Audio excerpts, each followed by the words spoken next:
Welcome to Magician Recaps Explains. In today's video, we're going to summarize a crime and action movie a few years ago when Kane was a struggling regular boxer. He went to his brother and requested him for money to start a business. Lincoln is playing cards along with his gang, Rook and his accountant, Stokes. All three have lost bets on Kane because he couldn't even lose a boxing match. Before Lincoln can respond, Rook scolds Kane for his ridiculous offer and insults him.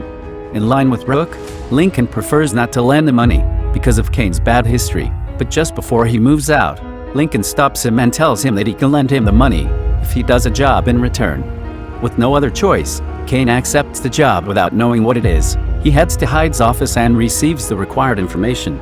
Kane is told that all he has to do is steal a plastic bag from a poor woman and return it to the office. Unaware of the consequences, Kane does the robbery. Surprisingly, though, the woman starts desperately chasing after him, like her life depends on that bag. The chase continues until the woman is hit by a car, and Kane, who is stunned by the scene, is immediately arrested. A few days later, he meets O'Hara, an elite detective, who has spent years monitoring his brother. During this meeting, he's informed that his brother runs a dirty loan business, in which the borrowed money is stolen before he can use it, which causes the prey to become more and more in debt. And this leads to a point where the business seizes all of the prey's personal property, including their home and vehicle. The detective persuades Kane to give up Lincoln, but even knowing all of his evil actions, Kane refuses and sticks by his brother. Now he got his hands dirty in 3 cases, which are robbery, manslaughter, and organized crime, but the possibility of his brother helping encourages him to not give up. He's introduced to a muscular and tough interrogator called Sergeant Evans, a corrupt cop who tortures suspects for confessions without detectives' permission. Kane is severely beaten by Evans, and despite retaliating with tied-up hands, Evans' hard punches eventually knock him out. He had ended up in Belmarsh, which is the dirtiest and most violent prison, and is also known as Meat Grinder. With no criminal record, he will face many challenges there. On the first day, he is attacked by a strong man for no reason. Kane tries to defend, but soon finds himself in a severe fight with other inmates. After knocking down a few of them, they finally catch him and ruthlessly break his front teeth. Before we get on with it, like the video, smash that subscribe button, and turn on the notification bell to join our magical movie family. Due to this incident, he gets metal dentures, which he kind of likes, just because they make him look extremely dangerous. His mother, who was still alive at the time, pays him a visit in jail. Mrs. Burgess tells Kane that Lincoln blames him for his imprisonment, so he will not take any action. Upon hearing this, Kane realizes that his loyalty to Lincoln was fruitless, and that his brother had abandoned him in jail, despite the fact that he was the reason he was imprisoned in the first place. Regardless of everything, he keeps his spirit and tells his mother to make sure that Lincoln calls him. Days had passed with no word from Lincoln, no meetings, no phone call, and not even a letter. Kane finally realized that he was all alone and had to stand on his own. During his time in prison, he was regularly attacked by other inmates, and he was never even aware of the reasons, yet he had no options but to defend himself. So he started a serious physical and mental program to prepare himself for the incoming attacks.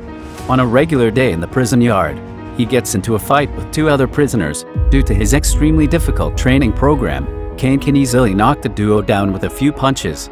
After severely beating them, elated at having beaten the attackers, Kane hears something shocking. An angry, severely beaten inmate informs him that his brother has set a 20,000-pound prize on his head, making it known that this is the reason for all the attacks that happened to him day and night. The prize money was persuading more and more prisoners each and every day. However, Kane's reasons and power increased as their number grew. Each fight ended in a wound and a few months of additional sentences, and also a few days in solitary confinement. In order to kill Kane, the prisoners made use of every available tool, including a prison-made version of the flammable chemical liquid known as napalm that made his face to partially burn. Kane was gradually turning into a bloodthirsty monster who couldn't even recognize himself. A person whose only objective was to survive, and in this manner, he didn't show mercy to anyone. Even the prison guards were weak to him, and several of them got seriously hurt. Kane has been in prison for 3 years, and one day, his mother pays him a visit to deliver bad news. He's informed that she has pancreatic cancer, and she won't be able to see him too much. Shocked by hearing this, Kane is unable to explain his mother what a terrible thing Lincoln did, as he's now his mother's only confidant. Detective O'Hara pays a visit to Kane, who is in the hospital being treated for one of his regular conflicts. In this meeting, it becomes obvious to Kane that Sergeant Evans, the corrupt officer who brutally tortured him, was one of Lincoln's ears and was working for him as a spy. Detective O'Hare informs Kane that he had Evans fired as soon as he found out about the matter, and that he knows Lincoln wants him dead. So he asks him again to give up Lincoln. This time Kane agrees to give the detective what he wants and trade with one last meeting with his dying mother. On a certain day, Kane is being sent to the hospital to visit his sick mother, escorted by a high-security team. When he gets to his mother's bed, he realizes that she has just passed away, and if he had got there a little earlier, he might have had a chance to say goodbye to her. Despite his deep sadness and mourning, he shows nothing on the surface, and he seems to have learned to hide the emotions in prison. After spending the last moments with his dead mother, they send him away. In the elevator, one of the guards tells him to behave well now on, making him to unexpectedly begins beating them. He is so fast and brutal that they didn't get time to defend themselves, and the resistance cost them being knocked out and falling through the elevator floor. Kane can be seen trying to enter a private bar, but is stopped by the bouncers. After a few fistfights, he is able to easily knock them down and enter the bar. During a smooth conversation with a talkative but rugged bartender called Bez Kirsten Waring, he introduces himself as a member and orders for a long glass of beer. While sipping his drink, he tries to eavesdrop the conversations of a group of people seated on the opposite side of the bar. They belong to a gang that has recently brought down its activities due to the murder of one of its members, named Rook, and the disappearance of the accountant, Toon. One of the gang members who saw Rook's murder begins describing it in his version of what happened while they are distributing drugs at their usual hangout. Suddenly, they notice someone standing nearby and looking at them in the darkness of the night. As Toon is busily dealing with the customer, Rook goes to him with no fear and tries to figure out what the person wants and why he is watching them. When he is not given an answer, Rook flares up and tries to punch him in the face, but suddenly he is struck by an axe, causing his hand to be cut off and falling to the ground covered in blood. Toon reveals that, after seeing the incident, he went after the killer and made him run away in fear. At this time, Kane bursts out of laughter and begins to mock Toon because he sees the guy is not tough enough to make someone to run away. He claims that Toon is telling lies, and he was the one who actually ran away like a mad dog after Rook was killed. Enraged by Kane's words, Toon denies everything and begins threatening him. The entire members follow him and get ready for a fight, but when Kane says that he's actually the deadly killer, they all back off out of fear. Bess starts shouting and telling Kane that he can no longer be in her bar and has to leave right now. Meanwhile, the now awakened bouncers enter the bar and attempt to beat Kane, but within seconds, Kane overpowers them, and by pulling out a double-barreled shotgun, he shows them how dangerous he can be. He takes the entire gang hostage and demands the location of their boss, Lincoln, who does anything to make illegal money, and literally he's also Kane's brother, but instead, he gets Hyde, Lincoln's most trusted assistant, who vividly remembers Kane. He introduces Kane to the rest of the gang as the boss's brother, who made a mistake and ended up in prison. Hyde is also not in fear to make mockery of Kane's facial scars and any possible harassment he may have gone through while he was imprisoned. At this moment, one of the bouncers attacks Kane, but before he can reach him, he gets shot in the kneecap, causing his leg to be shattered. As he's in pains, he starts screaming in terror, so Kane decides to kick him in the face, knocking him unconscious. Despite all the chaos Hyde has seen, he doesn't believe Kane is Rook's killer. Due to Toon's narration, therefore Kane proves by showing them the Rook's severed hand in a plastic bag opened by Toon. Now that everyone knows Kane is a cold-blooded deadliest killer with a shotgun in his hand, they have no choice but to obey his commands.